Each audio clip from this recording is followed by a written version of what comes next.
Funding for Yale Cancer Answers is provided by Smilow Cancer Hospital. Welcome to Yale Cancer Answers with the director of the Yale Cancer Center, Dr. Eric Weiner. Yale Cancer Answers features conversations with oncologists and specialists who are on the forefront of the battle to fight cancer. Here's Dr. Weiner. June, and we are still in June, is Men's Health Month, which is a reminder for men to focus more on prioritizing their health, getting necessary cancer screenings done, and seeking medical attention when needed. That being said, it's also a great time to talk about what patients should know about receiving a cancer diagnosis and steps they can take to be better informed about the process. It was just several weeks ago, we also learned of former President Joe Biden's prostate cancer diagnosis, with the cancer having spread to his bones. Prostate cancer is the most common cancer type in men, with 1 in 8 American men being diagnosed sometime during their lifetime, often in the later years of their life. This sets the stage for our guest tonight, Dr. William O., Director of Precision Medicine for Yale Cancer Center and the Service Line Medical Director of Smilow Cancer Hospital at Greenwich. Dr. O., who I've known for probably close to 3 decades, is a genitourinary oncologist who specializes in prostate cancer. William, welcome to the show. Thanks for being here to talk about prostate cancer and almost anything else that we wind up talking about.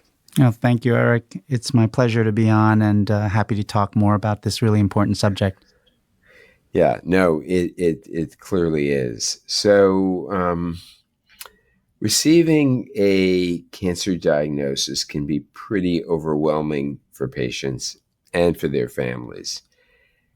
What general advice do you have? And we're going to drill down and talk about prostate cancer in just a few minutes. But for any patient with cancer facing a cancer diagnosis, what would you tell them in terms of dealing with the diagnosis and the first few steps they should take?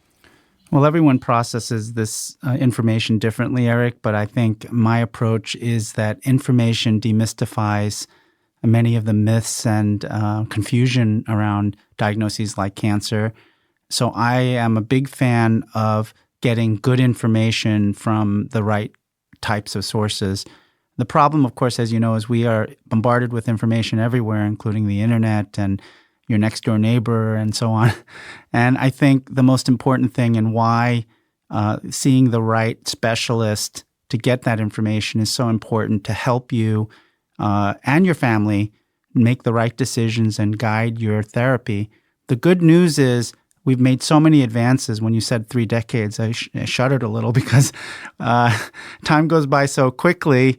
But it's always been a privilege to work with you, and I'm really excited to be here at Yale now the last 9 months working on these important initiatives. But I think so much has changed, as you know, in the fields we take care of and in cancer in general. So I'm truly optimistic about how information can be delivered and help patients to deal with what is still a terrible and devastating diagnosis of cancer. Yeah, no, absolutely. And just for the audience, they don't have to think that we, met going on vacation or something. But both William and I worked at Dana-Farber Cancer Institute for many, many years. So let's talk about prostate cancer. And first, maybe we can talk about prostate cancer screening, because this is a topic that has been somewhat controversial for a long time. And maybe you could tell us in 2025 what the recommendations are for men in terms of prostate cancer screening, both when they should have it, how often they should have it, and what are the tests that should be done? Yeah, it is confusing, and it's really an evolving field. But generally speaking, after the age of 50, men should talk to their doctors about whether they're a candidate for screening. The U.S. Preventive Services Task Force leads the kind of conversation about screening, and right now their official recommendation is that men between the ages of 55 and 70 should discuss with their doctor whether they should get a screening test, which is a PSA blood test. And that's a pretty narrow window. So they don't say anything about less than 55 and over 70? Well, over 70, they explicitly recommend against screening, which was very controversial and I think will be very relevant to our conversation about Joe Biden. And under the age of 55, they do say that high-risk patients should consider earlier screening, but they don't give very clear guidelines. Now, even though the U.S. Preventative Services Task Force is considered a quasi-governmental and maybe the most important organization, there are many other organizations that have guidelines that are slightly different. For example, the American Cancer Society, the National Cancer Comprehensive Network, NCCN, the AUA, the American Urological Association. And this is part of the problem. I wrote an editorial saying, how can guidelines give clear guidance? Because how are patients supposed to know what to do if the doctors can't always agree? But I do think that there's something very simple here. In general, you do not need a digital rectal exam, which a lot of men do not want to have and which may scare them away from seeing their doctors. DREs are really, that's the finger exam, and it's not very sensitive. So it's really not an important first step. The first step is a very simple, very cheap blood test that your primary care doctor can order or your urologist. And if you do have high risk, and right now high risk is defined as Black men in the United States or men with a family history, and those men should be screened in their 40s. Starting in their 40s, they should get their first PSA test. And sorry to interrupt, but by family history, let's imagine my 88-year-old father was told he had prostate cancer. Is that a positive family history? Well, if he and his 4 brothers had it, that could be considered a positive family history. But you're right. I mean, if you have a very strong family history and your dad had prostate cancer in his 40s or 50s, that would signify the possibility of a genetic risk. The other family history that's relevant here is, as you know, you're a breast cancer doctor and I'm a prostate cancer doctor, and people don't always realize that those cancers can be linked by genetics so that the same genes, these so-called BRCA-type genes, BRCA1 and 2, might lead to a diagnosis of breast cancer in a younger woman and prostate cancer in a younger man. So family history depends a little bit on what that history looks like. And it's true, what you're pointing out is many men, as they get older, might have a little bit of cancer in their prostate. But what we've learned over the last few decades since I've been in this field is it's much better to kind of get the test and then figure out what to do with it afterwards rather than just ignore the test. And again, when we talk about Joe Biden, that'll be a very good illustrative example of where we've gone to kind of understand how not to treat everyone the same. Yeah. And you mentioned the various other organizations that have recommendations. What is the youngest age that any of them recommend screening for somebody who doesn't have a family history or is not Black or African American? Generally, for the average risk person without those high risk features, 50 would be the recommendation for the first PSA test, 50. And in terms of the oldest age that people go up to? The idea that you should stop at 70 is a little controversial. Now, I've seen 70-year-olds over the years, over the decades. And, one thing you and I both know is cardiologists are getting better and better at their job. And I see 70-year-olds running marathons. So the idea really is more that there's no upper limit. It's really more, is this person somebody who's healthy enough that they may live another 10 years or more? That's a better guideline. If somebody's very frail and sickly and they just had a big heart attack and they were wheeled into an office, that's not a good person for a PSA test.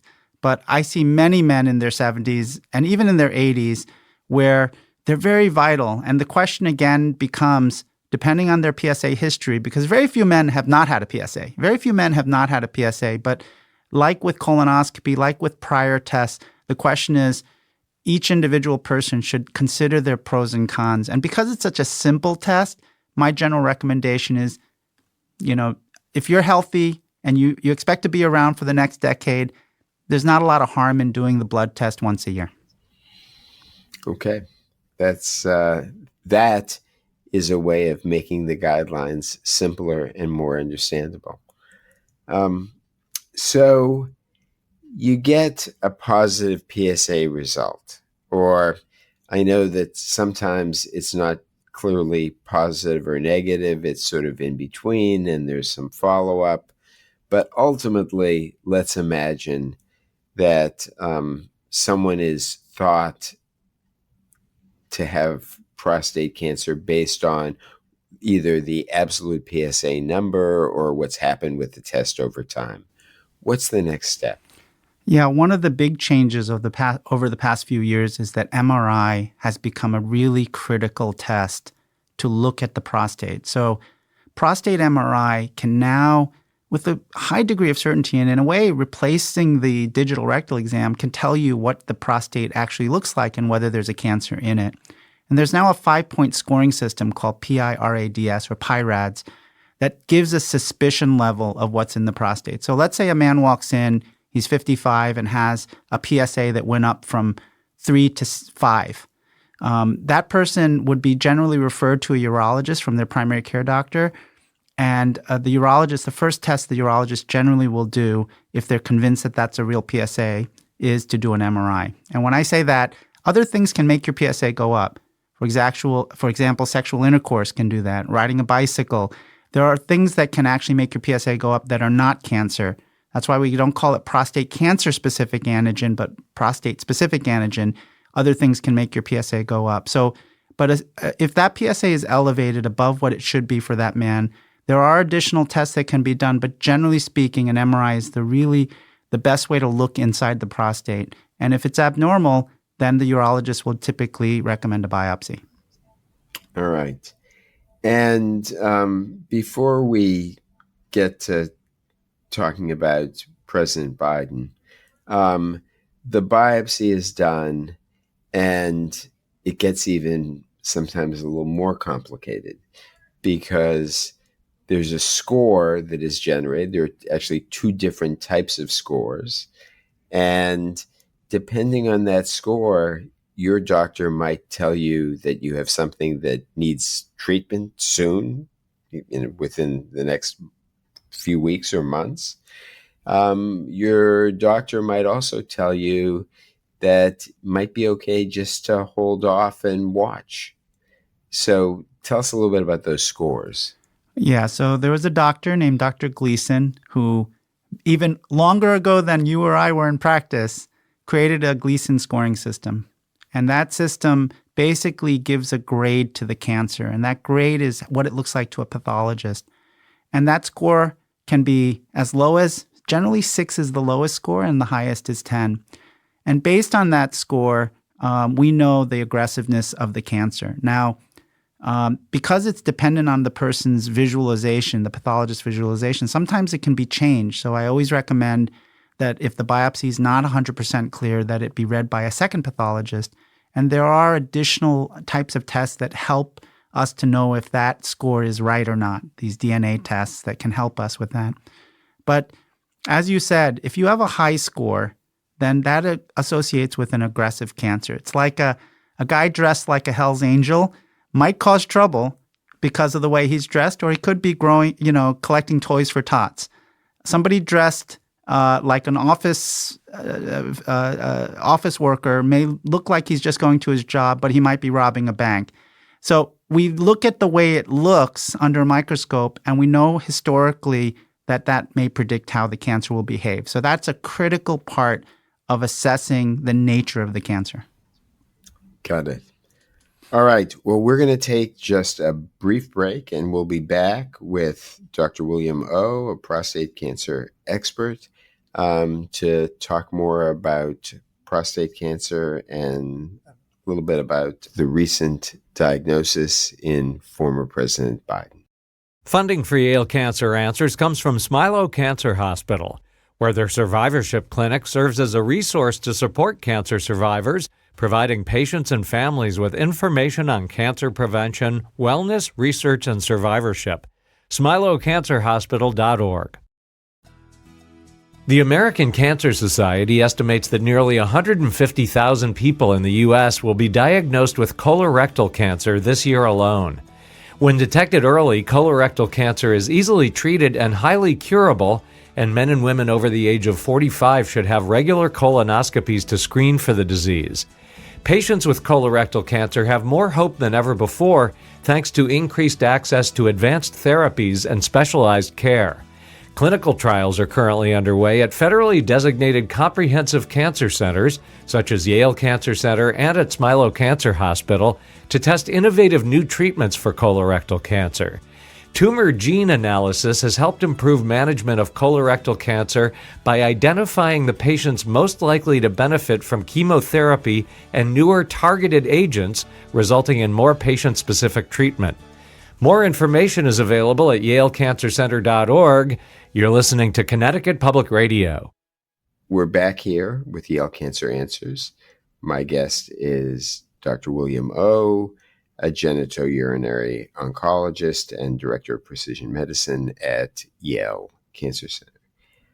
So, William, I think everybody was a little taken aback when it was announced that former President Biden had prostate cancer, and not only that he had prostate cancer, but that he had prostate cancer that had spread or metastasized to his bones. And it also led to a great deal of discussion about why was this picked up so late. And so first, let me just ask about screening in former President Biden. It sounds to me like, given his age, he wasn't necessarily somebody who should have been getting regular screening. Is that accurate? I think strictly speaking, Eric, that's right. I think his doctor followed the guidelines maybe too closely to the letter of the law and did not do a PSA test, which is surprising because, of course, he was, a leader in our government at the time. But what we're seeing in former President Biden is exactly the trends we're seeing overall. The American Cancer Society recently released some statistics that show that actually we're diagnosing advanced or metastatic prostate cancer more frequently now, 5 to 6% higher per year for the last few years, which is a very alarming trend. And nobody knows for sure exactly why this is, but I think there's a general presumption that it's because there's less PSA screening.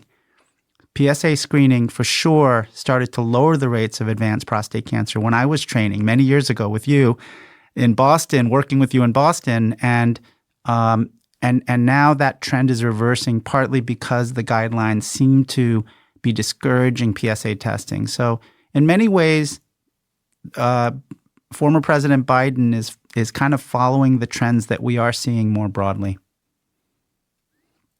Yeah, that's obviously of some concern.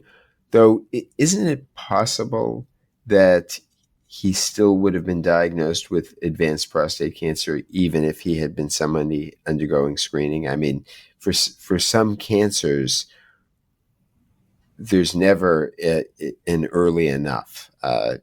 We just can't pick them up as early as we would like to.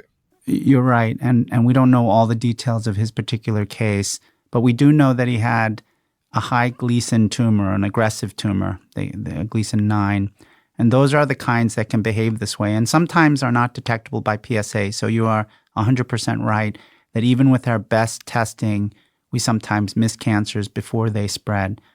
But I think that in the end, I think the question for the average listener here is it a good test or a bad test? And I wouldn't put it that way. It's a test that helps along with other types of information like MRI, like your age, like your general health.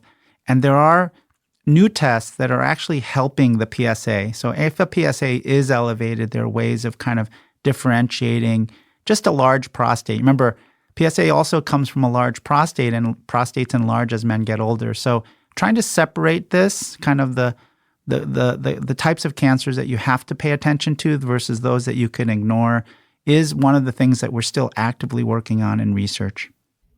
And if this cancer had been found before it had spread to his bones, as a cancer where I think they said that the Gleason was 9, this was not a cancer that you would have done watchful waiting on. It's a cancer that if found before it had spread, very clearly he would have surgery or possibly radiation or possibly both, I suppose. That's 100% right. So there are cancers that can be watched. We call it active surveillance.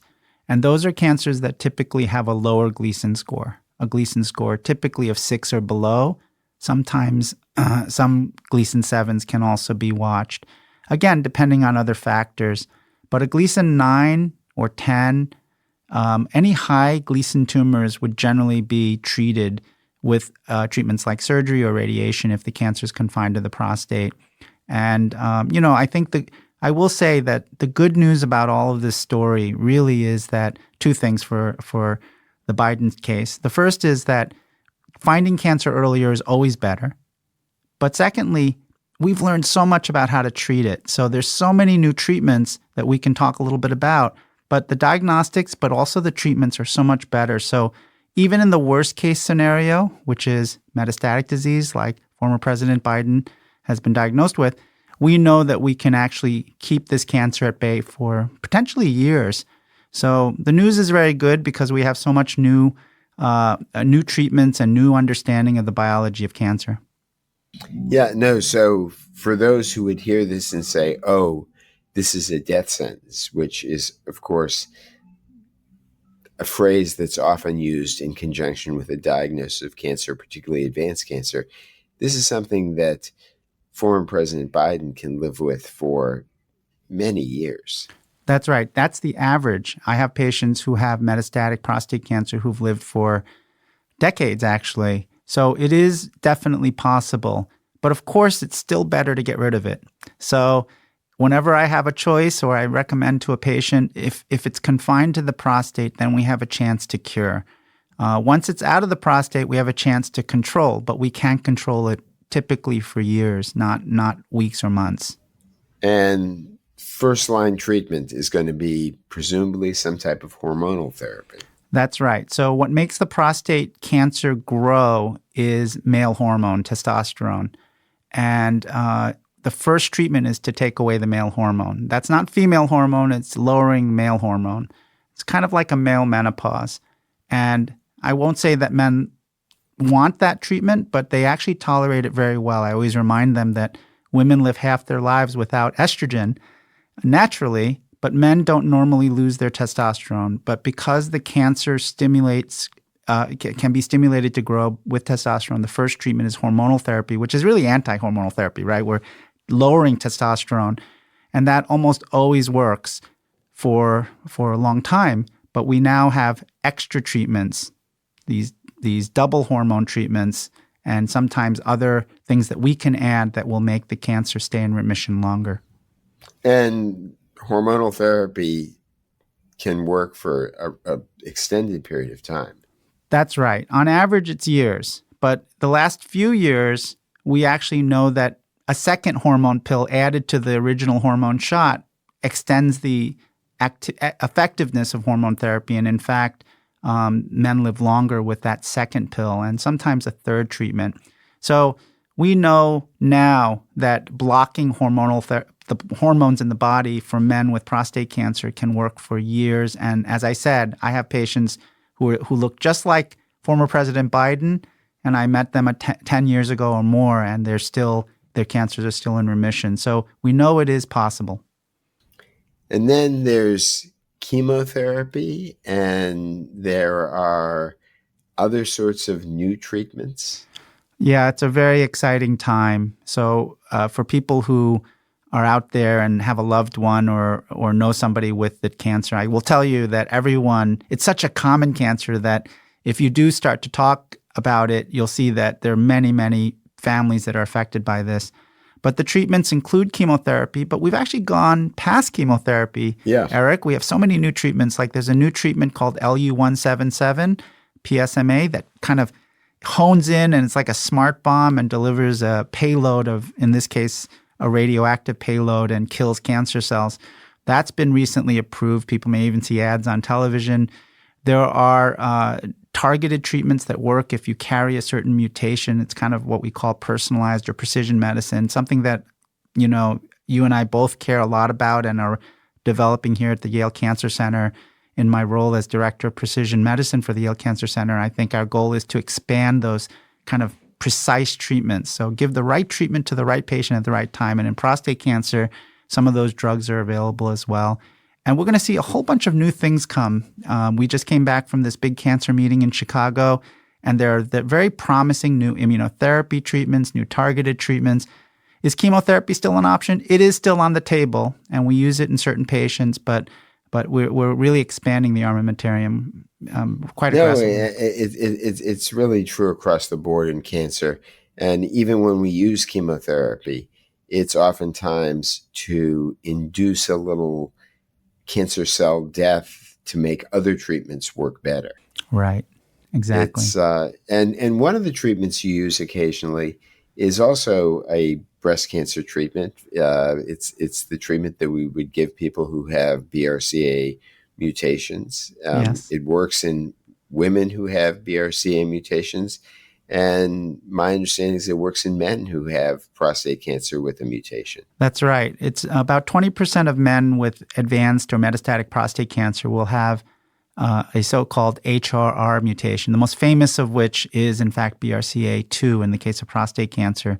And these drugs, and there's a series of them, as you know, called PARP inhibitors, work particularly well if you have that mutation. So it's 1 in 5 men will carry that mutation, and that's not trivial. And we've seen when we give those drugs, which are pills, that the cancers can often shrink away. So yeah, no, it's remarkable. So in our last couple of minutes, could we spend just a little time talking about prostate cancer in Black men in the United States? What's going on? Because we know across the board that people of color, and in particular people who are Black, tend to have a worse overall survival with cancer. How much of that is related to poor access to care? We don't fully know, but certainly a lot of it is. But is there anything fundamentally different about prostate cancer in Black men than in white men? Yeah, they do have, in the United States, twice the rate of dying of prostate cancer than white men. They have the highest rate of cancer, prostate cancer, and really in the world. And we don't fully understand. There's probably a combination of factors that may be contributing. But the most important thing for the audience to know is that PSA is a very good test for Black men, just like it is for all men. And in general, Black men present earlier in life. So we just put out a guideline that suggested that Black men should get their first PSA between the ages of 40 and 45. So I'd really encourage those listening to consider that much earlier than the average population. Dr. William O. is the Director of Precision Medicine at Yale Cancer Center and Smilow Cancer Hospital. If you have questions, the address is canceranswers@yale.edu, and past editions of the program are available in audio and written form at yalecancercenter.org. We hope you'll join us next time to learn more about the fight against cancer. Funding for Yale Cancer Answers is provided by Smilow Cancer Hospital.